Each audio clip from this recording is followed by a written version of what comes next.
lecture series that integrates arts in all the ways that we explore research and different inquiry into all kinds of subjects. Earlier today, we were just talking about how design is integral to everything that we do. So it's amazing to have Jason Alejandro here tonight to talk about his practice and his career. This is a lecture that is offered in partnership with the Department of Art, Architecture, and Design, and thank you to Professor Mazzi, who knows Jason, who is a previous professor here at Lehigh, and brought him here to our campus. So I'll turn it over to Mauricio to introduce Jason, but thank you all for being here. This is one of many free events that we have throughout the year, kicking off a full season through May. So I hope that you'll join us for other events, and also check out the exhibition upstairs in celebration of our 100th anniversary, which includes 100 billboards. Thank you so much.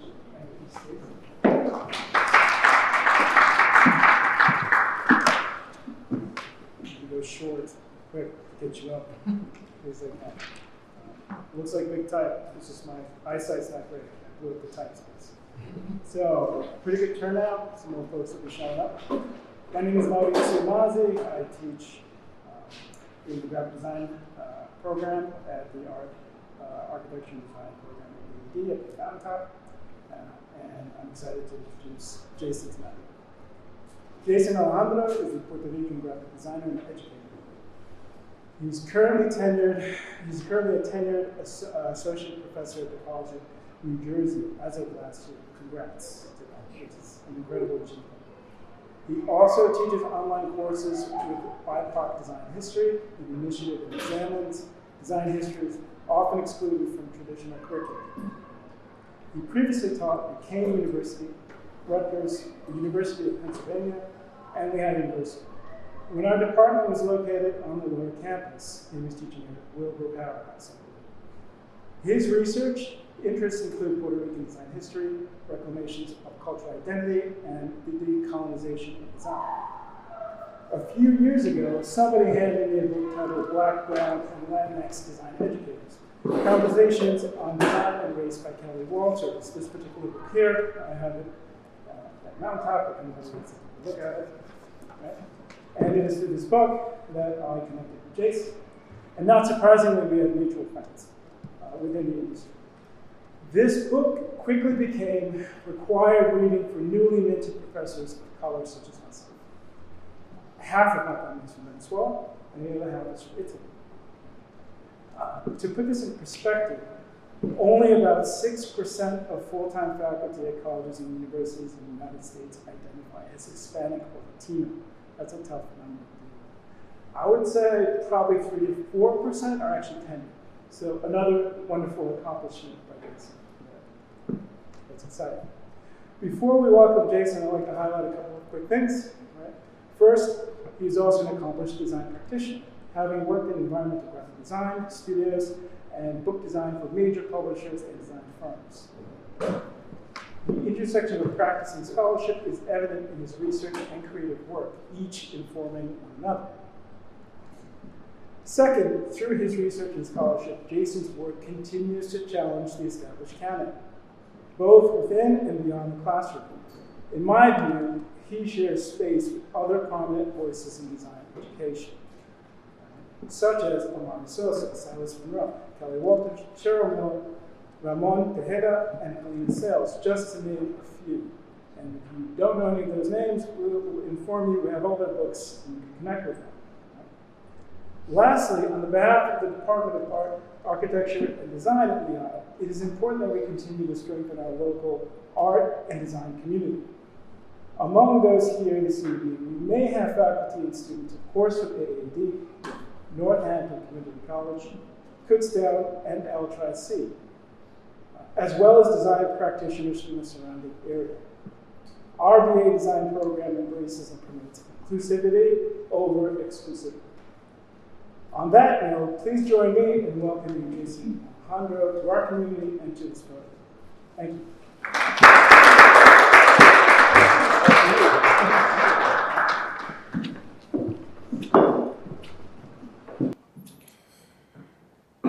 Okay.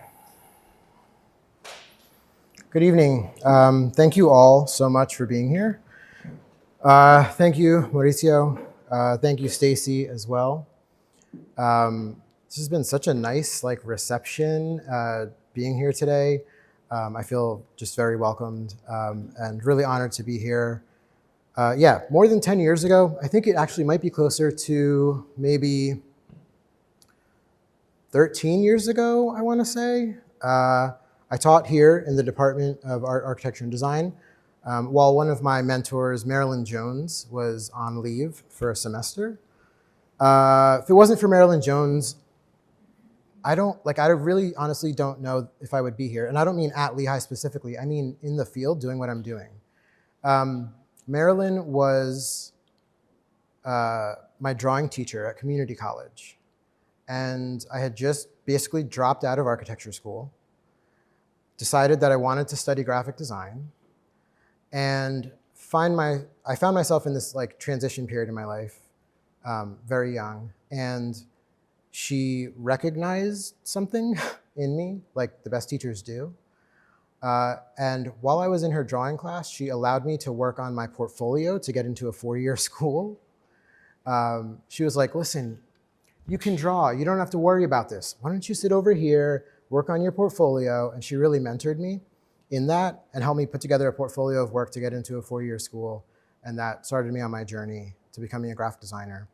And so she was really just an essential part of my career and my education. I'm also honored to be in this space tonight with painting work on the wall over there by Ricardo Vieira.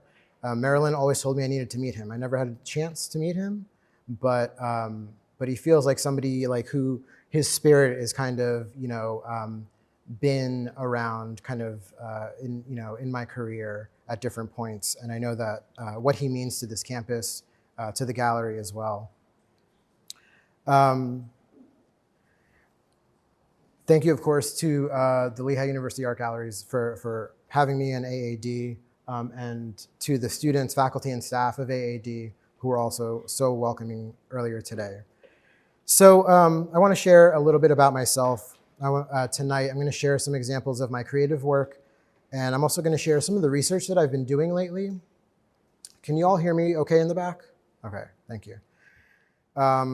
Especially research on the life and work of the Puerto Rican designer Lorenzo Homar. And but I want to start first with this word, bendición. And in my family and in a lot of other Puerto Rican families or Spanish families, this is how we greet each other. I did not understand this as a child, but I would walk up to my grandmother, my abuelita, I would say bendición. She would say Dios te bendiga, which means God bless you. And that's how you said hello. So you were asking for a blessing. It's also how we would say goodbye. And so, yeah, I feel blessed to be here. And my family is also a big blessing in my life. My wife and I have 4 kids. And we have done a lot of travel together. We've been to all 50 states together as of last year. Alaska was our last state. This is actually in Canada on the way to Alaska, which is a crazy thing to do in an RV, 6 of you. Don't do it. But if you do it, talk to me first, and I'll give you some tips. So yeah, I'm a graphic designer and an educator. As Mauricio mentioned, I'm an assistant professor of graphic design at the College of New Jersey. I've been there 6 years now. I also want to be very clear. I am not a historian. I'm not an art historian. I'm not a design historian, at least not by education. I'm also not a Latin American scholar. And so I'm a graphic designer, and the research and the work that I'm going to share really comes through that lens of graphic design, being a practicing graphic designer.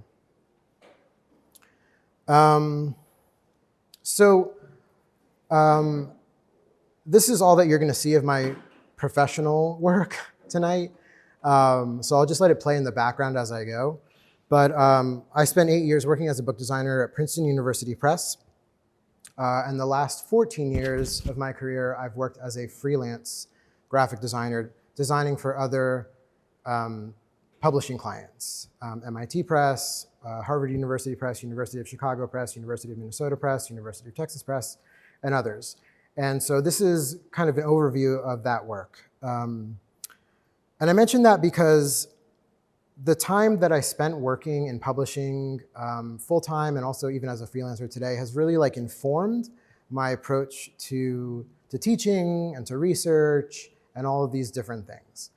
When you're working as a book designer at a university press and you're given books on topics as far-ranging as philosophy and literature, political science, biology, physics, literary theory, poetry, math, you name it, you really have to develop a kind of nimbleness with the subject matter so that you can communicate a fairly complicated idea to a wide-ranging audience at times. So sometimes I'm designing something for 500 graduate students across the country who actually have to purchase this book for some sort of graduate seminar, or a trade history book cover that's going to go, to thousands of people ideally.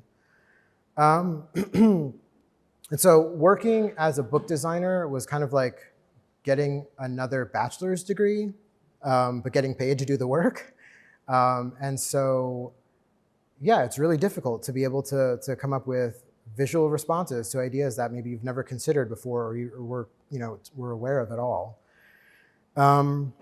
I spent that time at Princeton University Press, those 8 years, working on not only covers, but also book interiors. If you've ever read a book and paid attention to the interior design of a book, that book was either poorly designed because you had trouble reading it, or maybe it was incredibly designed and you just noticed it, or you're a visual person. But it's like an invisible art form, designing the interior of books. It needs to be something that functions really well and doesn't stand out. And so there was a lot to learn as well through that process. But yeah, also training interns and hiring designers and things like that. While I was also starting to teach at that time when I was working specifically at Princeton. And so my practice today is this combination, right? This hybrid practice of teaching undergraduate students. We do not have a graduate program at the College of New Jersey. They are graphic design majors and minors. We have a lot of students who are also in our kind of, I'll say, sister program, which is interactive multimedia. Those students do everything from creative coding and video game design to thinking about civic media, motion graphics, music technology, all kinds of things. So I'm really lucky to be in a very interdisciplinary space, much like the one here at Lehigh, and working with those students.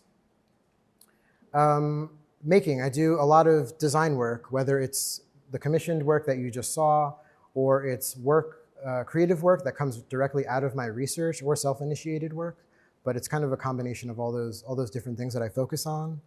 And then the research that I've been doing has really varied, but mostly it's been focused on Puerto Rico, which I'm going to talk about tonight, and the work and life of the Puerto Rican graphic designer Lorenzo Homar. And so yeah, these are the things that, this is why I get up in the morning, and this is what I do, and I'm really lucky to be able to do what I do. So I want to start with this quote by the Latin American scholar Walter Mignolo, and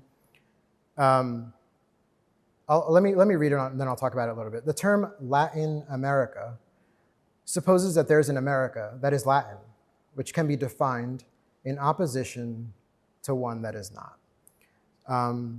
In this book, The Idea of Latin America, Mignolo is discussing a lot of different topics, and but ultimately we realized, right, that Latin America is a colonial creation.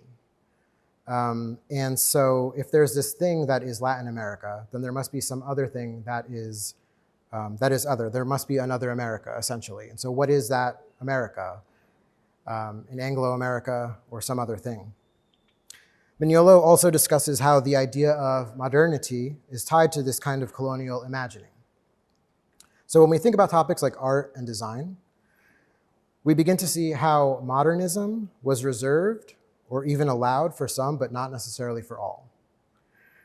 So when we're talking about colonialism, we also have to include design in this conversation, because this is where design has its roots, ultimately.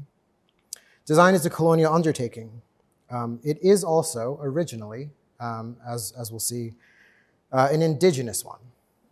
And so we'll take a look at that as well in a few slides. But I think this starts to set the stage for some of my research. And as I've been getting into the idea of like Puerto Rico's history and culture and all of this stuff, I've had to really inform myself about this much larger field of Latin American studies, which I have like had no prior knowledge in. And so it's been a real learning experience for me. But as a reminder, Puerto Rico is located in the Caribbean. It's at the eastern edge of the Greater Antilles. It's in a prime strategic spot, right? At least the United States thought so, which is why they took it over from Spain at the turn of the 20th century, at the beginning of the 20th century. And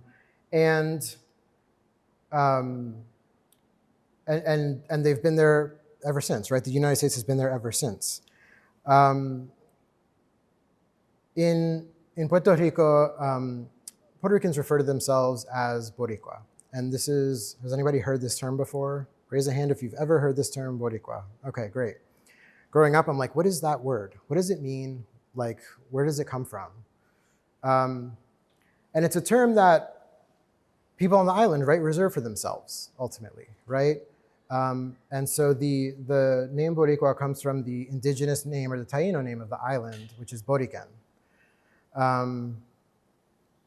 This idea of like language and the way that language, like where it comes from and it originates, is something that I am always thinking about. And I think I've always just been drawn more maybe to language in some ways. And that's really kind of influenced my perspective on graphic design. And so to think about, like, for me in particular, what it means to be Puerto Riqueño, it's really this convergence, right? This confluence of this place, this indigenous place, the island, Borican, but also Africa and Spain. And having both ancestry in all of those places, thinking about the very complicated nature of that. Puerto Rico itself is a colonial creation as well. And so, yeah, I'm thinking about the overlap of colonialism, indigeneity, the Atlantic slave trade, for example, and all of these things all at once tied up in my own ancestry.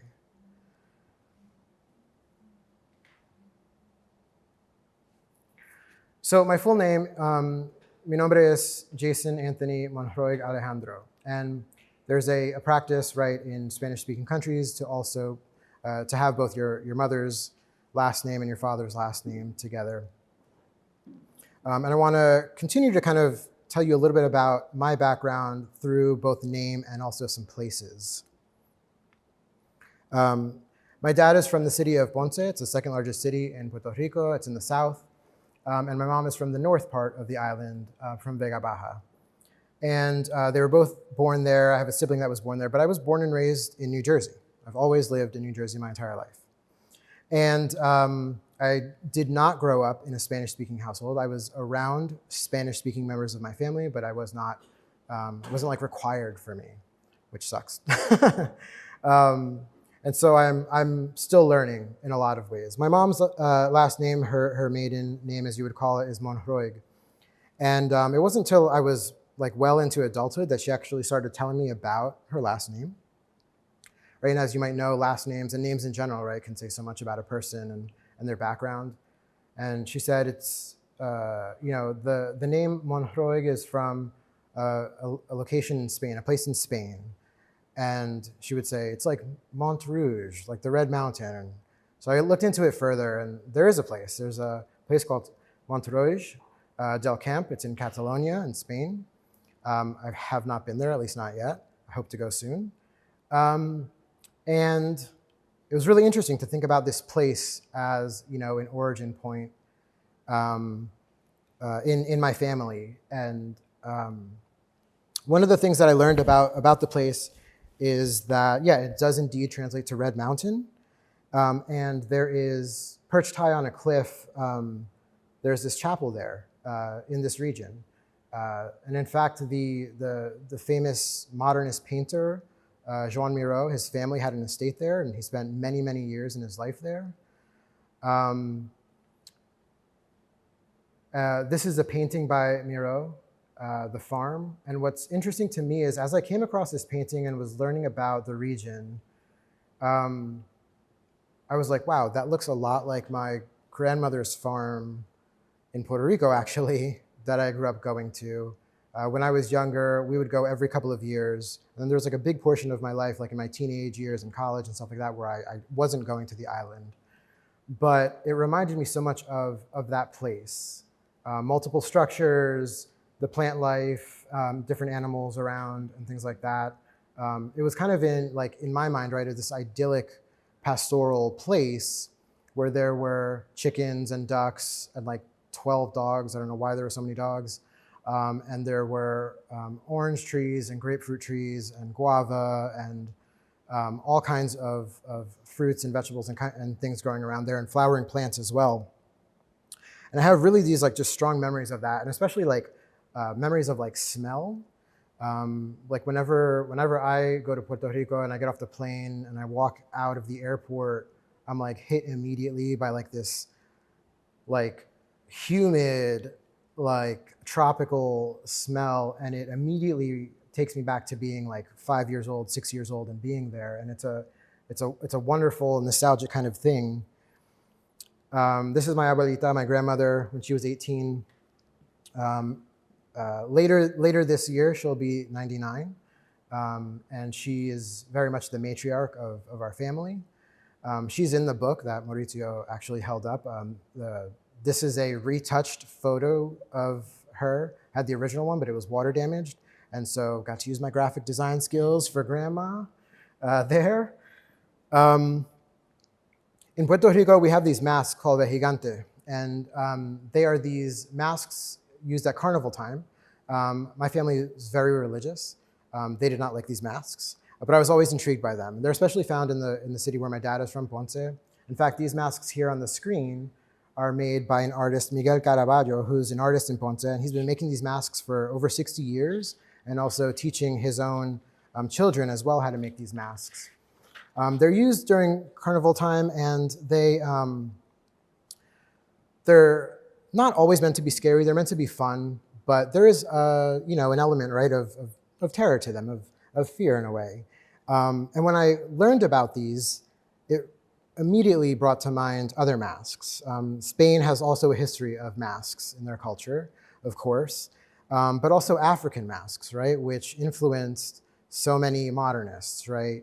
Pablo Picasso's, some of his first Cubist works, right, were of African masks, for example, and other artists of the early 20th century. And so again, I love kind of thinking of these areas between Spain and Africa and everything, and the complicated nature of it all through art and through design. And these are designed artifacts. They're usually made out of paper mache, but they're also made out of coconut sometimes. And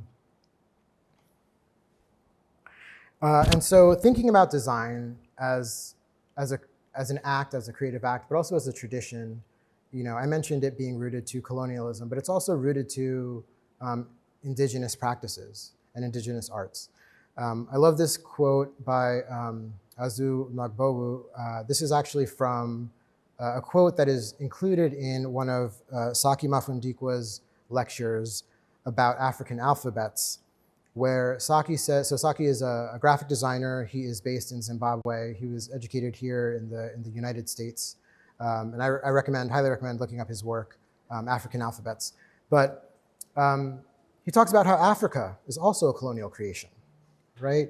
And so in this quote, Nagbogu, who is an art historian, an art scholar, and a curator, he says, design is the oldest and the most deeply rooted creative expression on the continent. Traditional masks and artifacts like headrests were design objects intended for practical or spiritual use, reproduced traditionally by craftsmen and artisans of varying ability. And so again, to I think, help us get a sense of like place and time, I think this quote is really helpful. And this is a map by the cartographer and artist Nicolas Sayon, who is working on this ongoing series of Africa. If we think about maps, right, and cartography and the way that the world is presented to us, right, that the globe is presented to us, right, we always see it as this in this orientation where the West and the planets on the, in the northern hemisphere are on top, right? And so here we're presented with an alternate view, a decolonial view of the continent. This is an ongoing series of work where the artist is actually going and region by region, he's filling in the information. So he's been working on this for years. If you want to look into this, but we've always thought of Africa as being the other way around, right? What's the right way? What's the wrong way? And also the fact here that we're not using the word Africa even to describe the continent. Instead, the oldest known indigenous name for the continent is Al-Kebulan. So again, speaking to this idea of place, right? Different places, locations of Africa specifically being a colonial creation. So this brings us into some of my work. My interest or engagement with the topic of Puerto Rico's history is also very complicated. So as a young child, I felt like I kind of bought into a lie that I was told about being Puerto Rican. And I was also wanting to really assimilate into the predominantly white, Eurocentric, suburban culture of where I was living in New Jersey at the time. So it wasn't really until like adulthood and really until graduate school where I began to think about these ideas around, wait, where's my family from? Like, what's the overlap with design or graphic design, right, more specifically? But really for a lot of my childhood, I was like moving, I was kind of sort of pushing against the idea of being Puerto Rican. So this work was work that I created. These are two posters that I created while I was in graduate school, and I'm going to tell you a little bit about them. The one on the left reads, "Nadie puede dar lo que no tiene." And that translates to the idea, no one can give to others what they don't have for themselves. The idea behind this poster is that this is a quote from Ramon Betances. And Betances was a 19th century independence leader on the island. Growing up, I had no idea that there was even an independence movement on the island. I knew nothing about its history of pro-independence or pro-nationalist movements or leaders. And even my mom, who went to college in Puerto Rico in the between the 1950s and 1960s, all of her history courses were essentially whitewashed. She actually still had her textbooks and she gave them to me, and there's really like no mention of any of these folks. Like nowadays, right, because of information and the internet and things, this information is widely available, and there are places that are named after folks, and it's very different than when she was there in the mid-20th century. And that was just like surprising, incredibly surprising and shocking to me. But Betances, whose lifespan most of the 19th century, was really an extraordinary figure. He was an independence leader, he was an abolitionist, and he was also a medical doctor. He trained in France. He had formed a clandestine abolitionist group that sought to free enslaved children. And the way that they would do this was if a child was going to be taken to be baptized, if a child was already baptized at this time, it was 50 pesos to buy their freedom. These are slave children that I'm specifically talking about. If they hadn't yet been baptized, it was half the price. It was 25 pesos. It's just like crazy to think about. So Betances and his peers and fellow abolitionists would put up the money, and when a slave owner was bringing the slave family and their children to be baptized on a Sunday, Betances and the other abolitionists would be waiting by the baptismal fount, which was in the center of the town. They would give the money to the family, to the parents, to buy the freedom of their own children before they were baptized. And then minutes later, they would baptize them. And so this quote is by Betances. The quote itself, it struck me in a very specific way. To me, the quote had nothing to do with what he meant it originally when he said it. When he said it originally, it was in response to the fact that Spain wasn't willing to offer any reforms to Puerto Rico as well as Cuba at this time. And so he was saying, like, you can't give us what we what you don't have. Like, we are ourselves, we own ourselves, you don't own us, right? It was a statement of protest at the time. To me, this was a very different thing, and it spoke more to the fact that I hadn't really taken maybe some ownership of my own cultural identity at the time and really done the work to figure out my own history, my family's history, a history of the place of where my family was from. And that's something that if I couldn't find it for myself, I wouldn't be able to leave it for my children. I wouldn't be able to share it with others, right? The poster on the right is by Segundo Ruiz Belvis, which was another abolitionist who worked alongside Betances, an independence leader. And this quote reads, "En la realidad no hay ni puede haber estado intermedio entre la esclavitud y la libertad." And that what it says is there's ultimately no place in between this idea of freedom and slavery, that there's no in-between point, right? There's one or the other, right? You're either free or you're not. And so these posters were not only part of like learning about Puerto Rico's history, but as someone who didn't speak Spanish, graphic design, right, became the language for me, the medium for me to be able to speak Spanish. And so they were, kind of like the start in a lot of ways to some of the research that I'm going to show you. An interesting fact as well is that Betances actually, maybe he was a designer. He was actually credited with designing one of the first flags in Puerto Rico. This is the flag of Lares. And it was designed by him, supposedly. And so, which is a very cool thing, I think. In graduate school, one of my classmates, Laura Rossi Garcia, was also researching Puerto Rico as a part of her studies.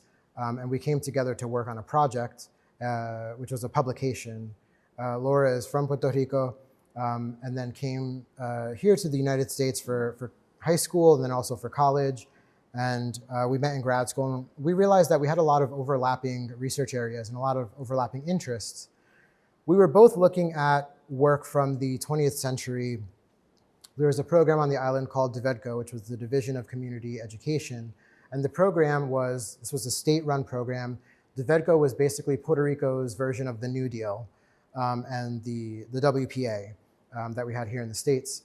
And they were publishing posters and booklets and reading materials, as well as making movies that were educational in nature. And they would actually make these movies, and then they would put them on these reels, and the reels were mounted to Jeeps that they would drive up into the mountains, and then they would show these films in the center of town.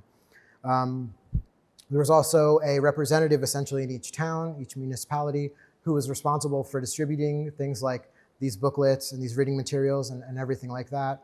And the topics ranged from things like hygiene and sports to human rights, women's rights. There was an issue all about being a young person, being a youth. A lot of them were around just like the modernization that was happening on the island during the mid-20th century. And their aim was, of course, all of this information and to make sure that Puerto Rican citizens were learning about things like hygiene, really important things like that, life-saving things, but also that they were also designed to increase literacy rates at the time. There was very low literacy rates in the rural parts of the island still. And so we were Laura and myself were pretty shocked to find this work. This work is work that is known, especially on the island. It's not as well known here in the United States, in the lower 48. And so we wanted to think about this work and present this work again from the perspective of graphic design, right? Like what can be learned from this work? And we were surprised to learn a number of different things, and we put all of these things into a publication. And this publication is called Almanaque, or Almanac in English. And I'll read a quote that we had included when we presented this a number of years ago. The quote reads, "By exposing the work of artists and designers, we hope to generate a greater awareness of Latinx identity, while also offering a more expansive idea of what it means to be Puerto Rican." So we took the original cover designs from some of the almanacs. Another name for these almanacs were libros para el pueblo, or books for the people. And so we were interested in this, like, you know, this publishing program that was state funded, and the way that, you know, education was being prioritized through this program. But we took some of the original covers and we created facsimiles of those, and we wrapped those around an original cover design that we came up with, which was typographic based on the typography we were finding in some of this ephemera that we were coming across. And so I'll show you some of the process here. You know, like thinking about just the whole layout of the thing and what are we going to write and what's going to be in it. We decided it would be a bilingual publication in English and in Spanish. That was really important to us. And it was really important to us that we also include people from Puerto Rico in the publication, that this wasn't just like, you know, in our own voice and our own telling. So we also have the work of Pablo Delano, who was Jack and Irene Delano's son. He's based in Connecticut, but he had done a photo essay on street art in Puerto Rico. So we included that, as well as an interview with one of my close friends, Alberto Rigao, who's a graphic designer in San Juan. And there was a bunch of other things. I wrote about the design of the Puerto Rican flag, and Laura wrote about Divedco, and I wrote about Lorenzo Homar and some other things as well. These are some of the things that we were looking at, that we were thinking about, like, wow, it would be great if all of these different like type and lettering examples from these different posters and publications, if they could be digitized. And so we started to work on digitizing them and adding to them and creating kind of like just a whole kind of archive of letter forms that were digitized that we could play with and work on. And we especially used it on the design of the cover. These were different cover designs that Laura then, so the final one is in the bottom left, and then Laura screen printed that one for the final version. So this was this was the most fun part of the entire project. You know, this is the part I enjoyed the most. And that's just a photograph of the cover design, and then the facsimile that's open, that wraps around it essentially.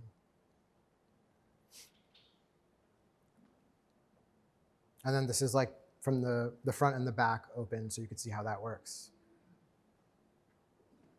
So again, that's like one of the original publications, just a facsimile of it on top of our cover design. This has the bilingual version, so there's the English version and the Spanish version as well. This was the section that Laura wrote, and then a section that I had written on Lorenzo Homar. And so also the typeface that we used as like what would be considered the display typeface. Actually, both typefaces that are used in the publication were designed by Laura, but the display one at the top there is essentially taken from one of Omar's posters that we then digitized and we created an alphabet for. So we collaborated on that, but we wanted to use that typeface to have a bit of a more like distinct voice in the publication itself. As we were researching some of these materials, we realized that, you know, a lot of them included content that was like kind of vernacular content. So it might have been like poems or songs or little like rhymes or riddles that were included in them, like in the original ones. So we decided to create an insert that like like it was in the spirit of that same thing. And so we have this kind of almost like a hymnal within the publication, right? A publication within the publication that speaks to that. But this one instead had some writings, poetry, and things by contemporary writers in Puerto Rico. And so I had worked, when I was working at Princeton, I'd worked with someone in our editorial department who was also from Puerto Rico, and she was a writer, and her uncle was a well-known poet there. And so we included some writings by him as well, Rafael Acevedo. This was like a colonial timeline, essentially, of the island that I designed. And I mean, gosh, looking at this even like years later, I'm like, this was a beast. So the timeline starts in the top left corner, or essentially the northwest corner of the island. I don't think I can I'll just come around and point to it, but right around here, which is the approximate landing place of Christopher Columbus on his return voyage to the Caribbean, right, to the West Indies. And then it continues in a clockwise fashion around the coast of the island with important dates and milestones in the island's history, uprisings that occurred due to the independence movement, and all kinds of different things. And again, this was bilingual. And then, yeah, I wrote about the design of the Puerto Rican flag. As you might know, the Puerto Rican flag is essentially like the inverse of the Cuban flag. And so the Puerto Rican flag was very much designed as an homage, right, to commemorate the Cuban flag and the Cuban Revolution. And, you know, to me, like, I see this as an act of graphic design as well, right? Flags are a kind of graphic design. And there's some speculation around who originally designed it. There are a couple of names. Nobody's really quite sure as to who exactly either proposed the idea, but they do know who made the first flag, Mariana Brachetti. And for a number of decades in the 20th century, it was actually illegal to fly the Puerto Rican flag. There was a gag law in place, so any pro-nationalist or pro-independence sentiments, whether it was singing a pro-independence song, whether it was putting up the flag, was banned on the island. I had never heard this. I was also like shocked and surprised. Growing up, the Puerto Rican flag was everywhere. In my dad's truck, you know, all over New York City, Elizabeth, Newark when I went places. You know, I did a project in graduate school, which is kind of like, I mean, it's almost like the flag itself is almost a cliche in ways because there's so many like spin-offs and like just like all this kind of like visual culture around the flag and stuff, and you can find it on everything. So it was really interesting to think about like a time when you weren't allowed to put up to display the flag. And so the original flag design also was with, by the way, I'll go all the way back to the light blue color. It had actually this color blue, but the United States, of course, wanted to make sure that the blue that it used. So this is the design. This is the U.S. sanctioned flag, essentially, that you see here, the one that we know today. But yeah, that project was really like the culmination of a lot of like, really the start of my like research into Puerto Rico in general. And so, it's been great to see it. Like, it's had a lot of renewed interest. Aggie Toppins has a new book. She's a professor at Washington University, St. Louis. She has a new book, Thinking Through the Graphic Design Canon, and it's featured in there. And it's in a couple of zine libraries as well, both at WashU and at MICA and some other places, which is very exciting. So as I moved from like full-time professional practice into teaching, I knew that really this was the research that I would want to continue. As I mentioned before, right, I didn't grow up speaking Spanish. And so again, I was turning to posters and turning to typography as a way to continue to communicate things that I was learning and coming across. This is a series of posters which I titled Bomba. And Bomba is, all of the words used on these three posters have more than one meaning. They have double meanings. And so this was, again, a way for me to engage with the idea of language. So linguistic relativity. Linguistic relativity is also known as the Sapir-Whorf hypothesis. Stay with me. It's a theory. It theorizes that the language that we speak shapes how we see the world, our thoughts, our imaginations, and so on. It theorizes that language is a roadmap of our culture, that language becomes a filter of our native language, and that determines how we perceive what is happening around us. So ultimately, a different language is a different vision of life. I was having a conversation with my colleague, Heather Snyder-Quinn, who I owe a debt of thanks to. But the conversation led to me looking into this linguistic relativity idea further, which is where these posters came out from. The one on the left that has the word bomba, bomba is two things. It means bombs. Puerto Rico, the island and its surrounding islands. Puerto Rico, some people will say is actually an archipelago, a collection of islands, a group of islands. There are a couple of islands off of its coast, Vieques and Culebra, and those islands, especially Vieques, was the site of US military test bombings for many, many, many years. It made a lot of people on the island sick. On the island of Vieques, an island which, by the way, doesn't have a hospital or a healthcare system, really. Eventually, the bombing stopped there, but with our current administration, we've seen that bombing increase, especially in preparation of the invasion of Venezuela in recent months. Bomba is also bomba y plena, which is a traditional Caribbean and Puerto Rican musical form. It's an Afro-Caribbean musical form which consists of drums and a very strong drum beat and dancers. So it's both dancing and drums. The cuatro is the number 4, of course, but also a cuatro is a 10-stringed lute or guitar-like instrument, which is actually the national instrument of Puerto Rico. It's an instrument that's specific to the island. And then primo means cousin for any Spanish speakers here. But a primo is also the highest pitched drum that is used in bomba y plena. So I was really fascinated with this idea that different words could have all of these different meanings at once. And I think that these posters, there's obviously a kind of a modernist quality to the typography that I'm using, the sans serif letters, the layering of things, but then also kind of paying tribute in some way to petroglyphs, which can be found around the island, and indigenous symbols and things like that.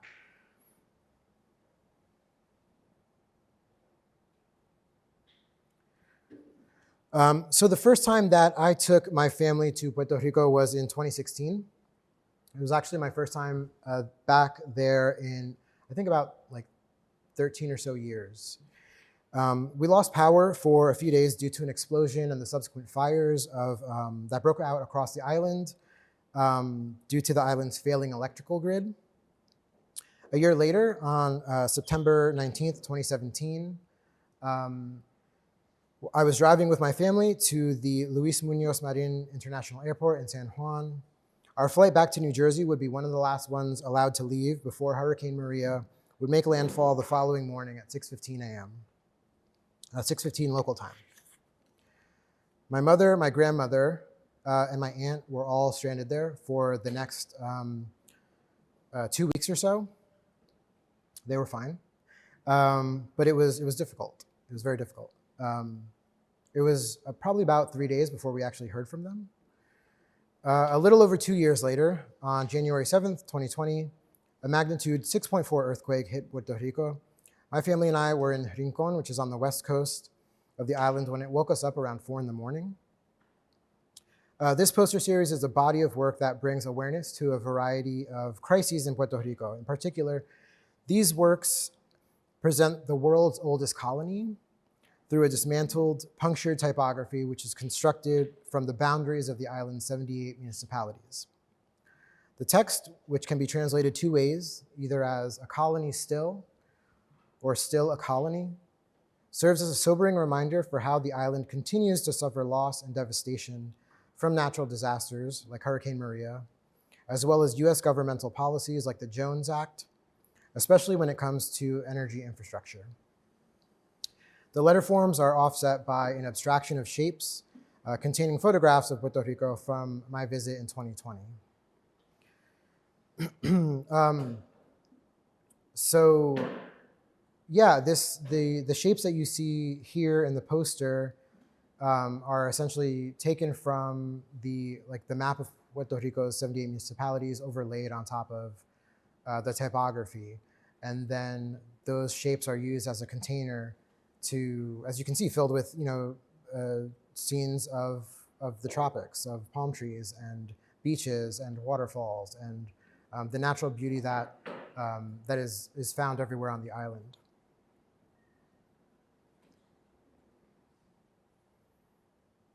It's interesting to think of these scenes and images also in contrast to remarks made a number of years ago by a comedian who likened the island to a floating pile of garbage. All right, I think this is what folks are waiting for. Lorenzo Homar. I've been looking into Homar's work since, I guess, it's been since the last 10 years, really. Maybe a little bit longer than that. But I've taken a renewed interest in it in this past maybe 6 to 8 months or so. And his story is one that's missing from the design history canon, which is why I feel compelled to share it. So Homar is not just a graphic designer, he was an artist. He was an engraver, a painter. He really was a master of a variety of different arts, calligraphy, and lettering, hand lettering, and a printmaker especially. Let me grab my notes. This is a photograph of him really at the peak of his career in a lot of ways, 1960, in the graphics workshop of the Institute for Puerto Rican Culture. One of his contemporaries and a famous artist and designer in his own right, Rafael Tufino, is in the background. I love that he's just smoking a pipe in the workshop. There's paper everywhere. But I love this image of Homar because the likeness that's captured here is what we see in a lot of works about him. So if you look through museum catalogs, exhibition catalogs, and other works, this is what he looks like, And I'll start with this, which was something written by Homar himself. I try to honor my craft with my very best efforts, regardless of the type of work involved. A stamp, an illustration, or an idea to engrave or paint. Everything that happens around us is worth looking at. These are our times. We live in a society in which commercialism and dehumanization are rampant, creating a confusion of values and mediocrity. Kind of feels like this could have been written right now, right? This is 1960 in an exhibition catalog of his work. Homar was born in San Juan, 1913. His parents are originally from Spain, and he was athletic his entire life. He was, as a young child, he saw Zorro, the show, and decided he wanted to become an acrobat, jumping off of horses and onto horses, that was the thing for him. In fact, his father, who was a film promoter for United Artists, bringing films to the island, had a friend who trained horses. And I think as a teenager, Homar actually traded a piece of art to his father's friend in exchange for a horse. He was the second of 4 boys, and the family was very much into music, but not really into the arts, surprisingly. And so his earliest drawings were of horses, inspired by Parthenon horse friezes. And so he ends up attending grammar school there in San Juan in Puerto Rico. But at the age of 15, the family is forced to relocate. They move to New York City due to financial hardship. He doesn't finish school. Instead, he goes and works in a textile factory at the time. But at 18, this interest in art is calling him. He enrolls in classes at the New York Art Students League, and he learns under George Bridgman. He also learns under a number of other well-known artists and painters during this time in New York City. He took some classes, I believe, with Ben Shahn as well. And he is in the US Customs House in Lower Manhattan as the frescoes are being painted on the ceiling. And he's going there for his job, for work, either as a courier or a messenger of some sort, but he finds himself staying there and then talking to the artists. And again, this is something that is fueling him to go and study and to continue learning. So there's a period of time where he's working and going to school. I believe he also took courses at Pratt, for example. But he's in New York City at a really pivotal moment in the 1950s when all of these modernists, right, their work was becoming well-known and becoming popularized. At the age of 23, 5 years after arriving to New York City, I love this self-portrait of him. This is when he's older in life. This is 1987. He returns back to Puerto Rico. He's living in San Juan. And like this athleticism was like a part of his whole entire life. And so you would regularly see him bringing out his trampoline onto the beach at Ocean Park, a very popular beach, and doing like his calisthenics and all this stuff out there. And there's some other artists who actually also like depict him in paintings this way. But yeah, you can see him on the high dive here. He would go to Coney Island with his friends and they would do acrobatics and all these different things. And so that also makes me think about like art and making art and like the idea of like physicality in art making, and like the fact that he did all of these different things. He worked with all these different media and materials is really interesting, including drawing as well here. This is pencil and gouache. This is work that he made while he was a designer for the House of Cartier. He worked for them for a number of years as a jewelry designer. And I just love the level of like intricacy and detail here that I think informs a lot of his later work. But it's also completely different than some of his later work. But these, in a way, they also feel typographic, some of these forms, which I think was a sensibility that he was starting to develop at this time. Homar served in World War II. He served in the Philippines and in Korea during this time, and he kept journals. You can see drawings of his journals that he kept throughout this time, which are really fascinating. And he would do a lot of caricature and portraits and things like that in these journals of, but also like scenes, a lot of landscapes of, being in these parts of Asia and Pacific that were really probably like very different than New York City in some ways, but felt like Puerto Rico in other ways, right? To talk about Homar's work, we have to talk about cultural institutions in Puerto Rico. There were three primarily that he was connected with. The Center for Puerto Rican Art, CAP, DVEDCO, which I mentioned previously, and also the ICP, the Institute of Puerto Rican Culture. A lot of the work that we'll see is for the ICP, actually. The scholar Michael A. Brown writes about Homar and also about printmaking during this period, which it's really important to acknowledge that the work we're looking at, it wasn't considered design when it was made. Like that wasn't really a thing. It was graphic arts or commercial arts, maybe, but these were artists who were communicating through a very popular medium of screen print, of silkscreen, or serigraphs as well. So this quote provides some context for us. Printmaking emerged as Puerto Rico's most significant art form around the middle of the 20th century. Silkscreen was the method of choice principally because it was cost-effective and required no presses. Although Irene Delano had introduced the technique to the island as early as 1946, it was Homar, a virtuoso of the medium and a devoted teacher, who raised the standards of the medium to unprecedented levels. And so this is why he's known as El Maestro, as the teacher. He educated an entire generation of artists and designers on the island through silkscreen and through other things. I'm just gonna go through the work. There's a lot of work here, so I'm gonna kind of go quickly to click through it just because there's so much. Like, there's way more than this. This is a tiny bit. This is a theater festival poster. A lot of this work, by the way, is in the collection at Princeton University, their graphics collection, which is less than 10 minutes from my house, so it's wonderful to be able to have access to this work. One of the things that you'll see here in Homar's work is the way he uses type, foreground, and background.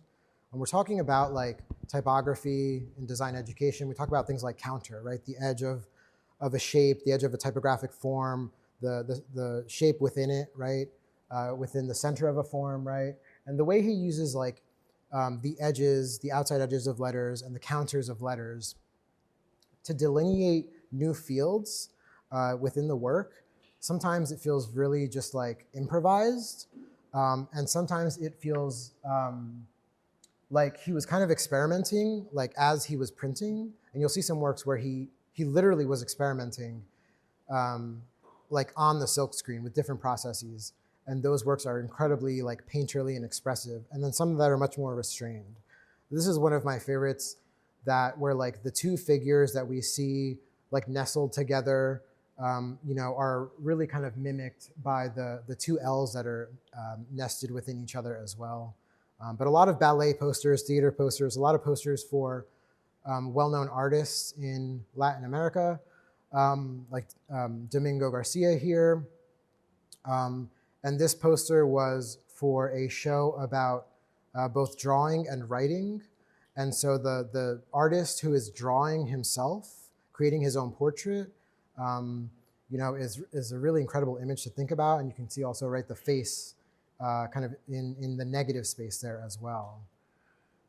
This is that poster that you saw before in the Almanaque, the publication, and where the typography is coming from.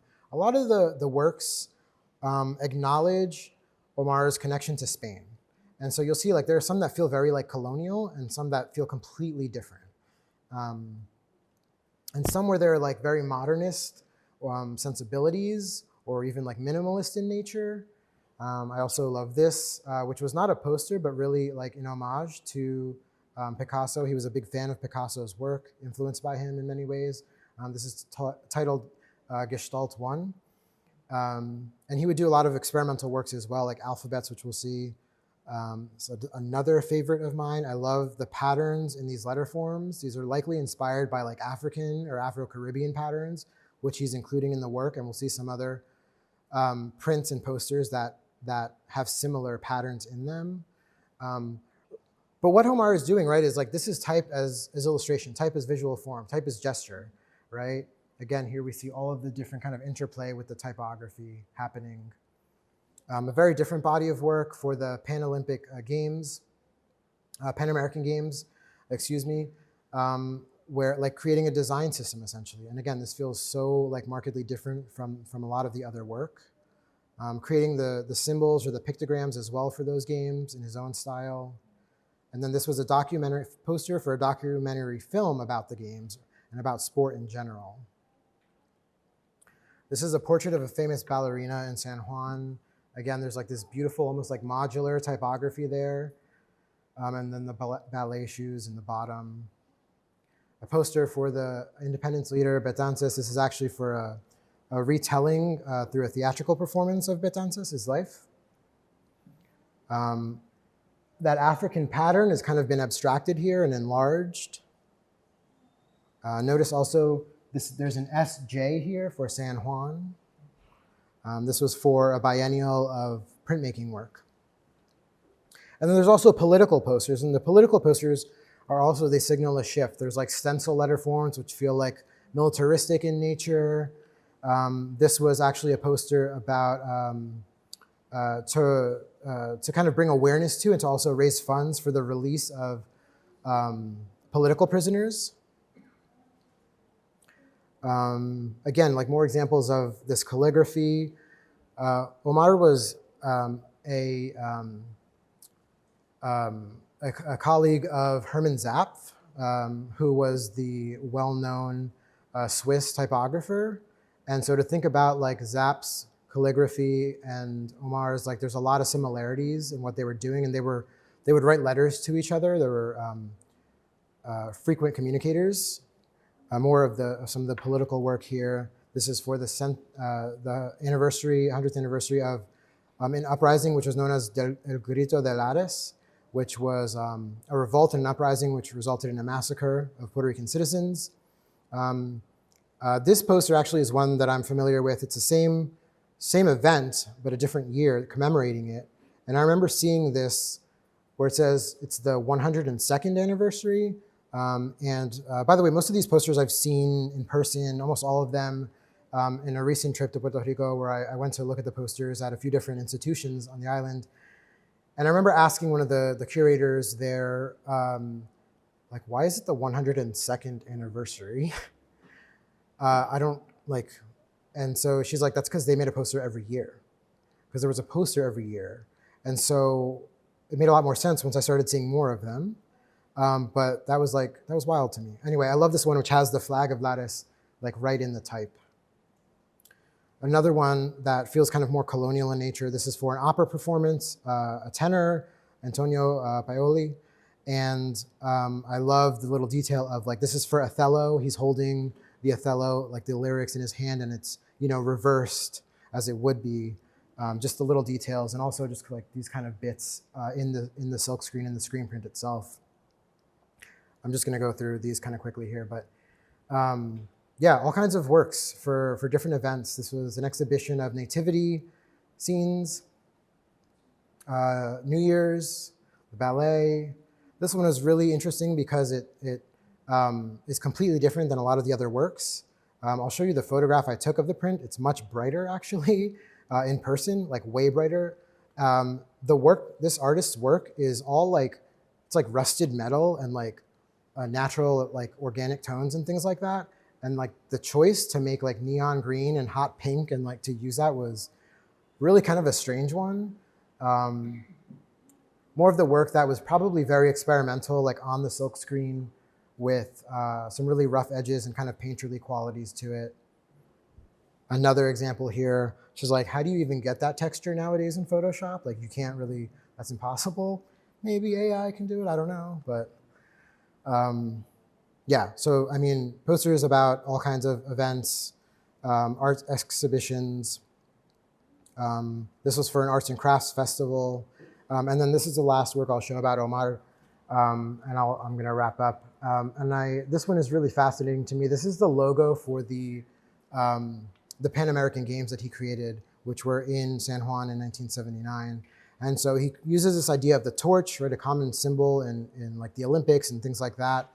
But it's surrounded by a lithic ring, a Taino artifact essentially, which was used either as a ceremonial collar or belt of some sort, possibly made out of stone. So combining, again, like this idea of combining the indigenous with the modern, the contemporary at the time, is really interesting to me here.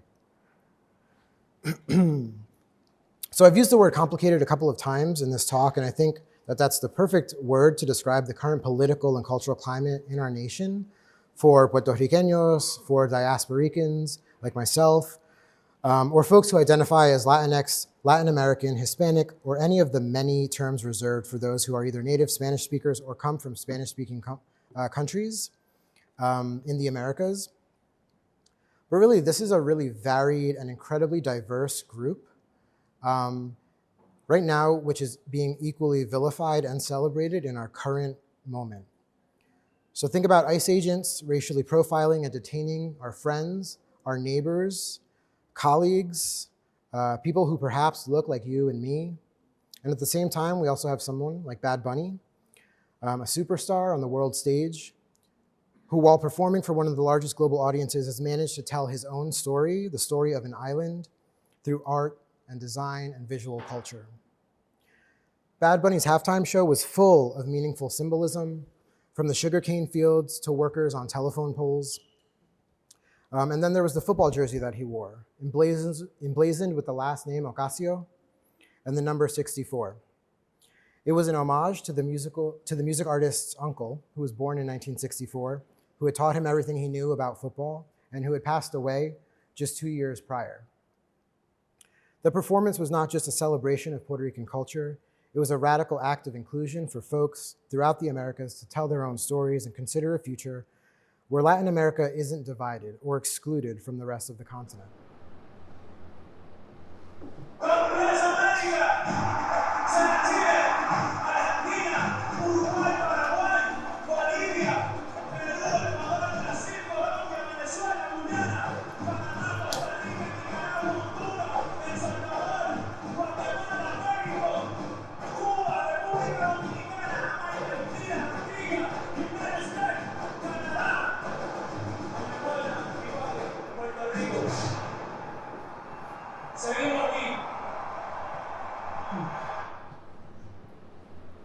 So with that, I invite you.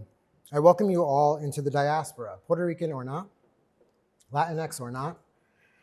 Bad Bunny just included Canada in that invitation, so I believe it's completely fair to extend the invitation, even if you don't know a single word of Spanish.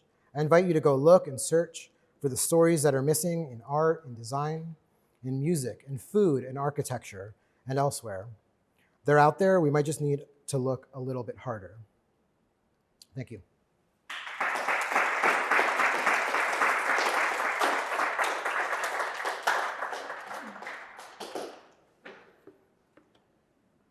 you, Jason. We appreciate your time here. And if you have some a bit more time, we'd like to open it up for any questions. Anybody would like to start the process, please.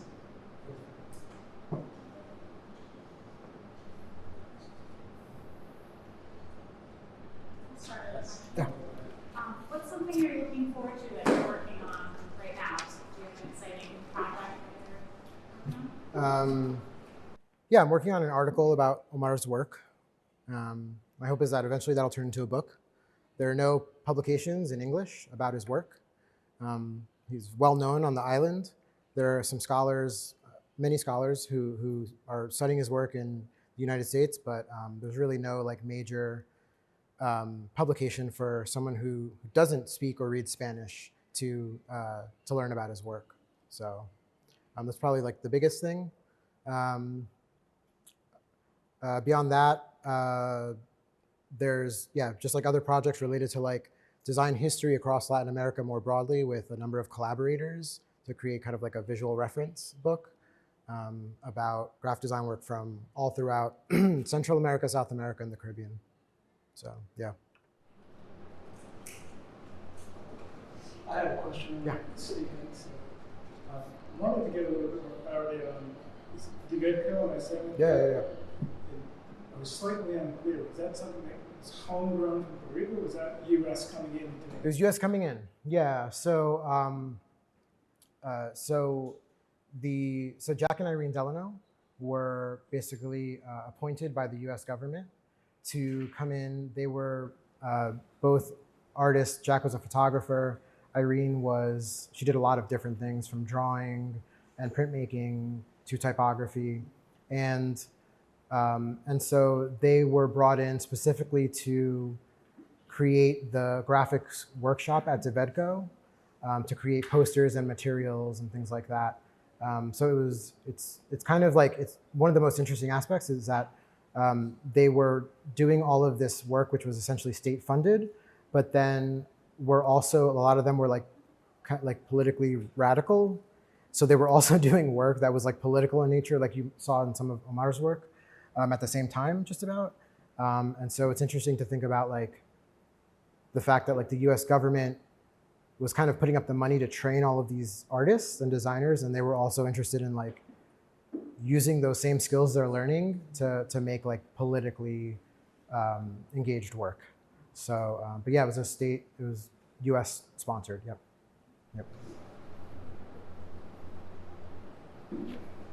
Yeah. You had mentioned about design being both like an act of colonization and it's indigenous, and I thought that was really interesting. How do you contend with those like two things, like honoring both the indigenous practice and while not trying to overstep and be that colonized? How do you balance the two? Yeah, to me, I mean, I feel like maybe balance isn't necessarily the thing I'm interested in. I think the thing I'm interested in is like exposing kind of like systems of power that have been created, right, as a result of one, like colonialism, and then saying like, okay, well, these are the things that are important. These are the things, you know, as an industry, as a practice that we value, right? Like the idea of like good design even, or like what's good, what's modern, what's beautiful. These terms are usually used interchangeably. And when we talk about good design in our field, often we're talking about like modern design. And so thinking about, well, how can we like question that? How can we think about more like indigenous practices that could inform our approach to design more generally, and ultimately like kind of upend systems of power? So I think that for me, it's, you know, one of the things we were kind of talking about at lunch today was like how designers solve problems and designers also make a lot of problems. And so how do we start to fix those problems? Maybe it's not by continuing to maintain the status quo. Maybe it's by looking at things that have sustained people for thousands of years, for millennia, which are indigenous practices. So thinking about like the fact that, you know, people in the Americas before any European came here were fine, were thriving, had amazing, huge, complex civilizations filled with art and spiritual practice and meaning and science and math and history and all the things, and didn't have any of the problems of the modern world necessarily that we have. They maybe had other problems. And so thinking about how maybe we should look back to indigenous practices as a way to think about the future, like imagining, better futures. So, yeah.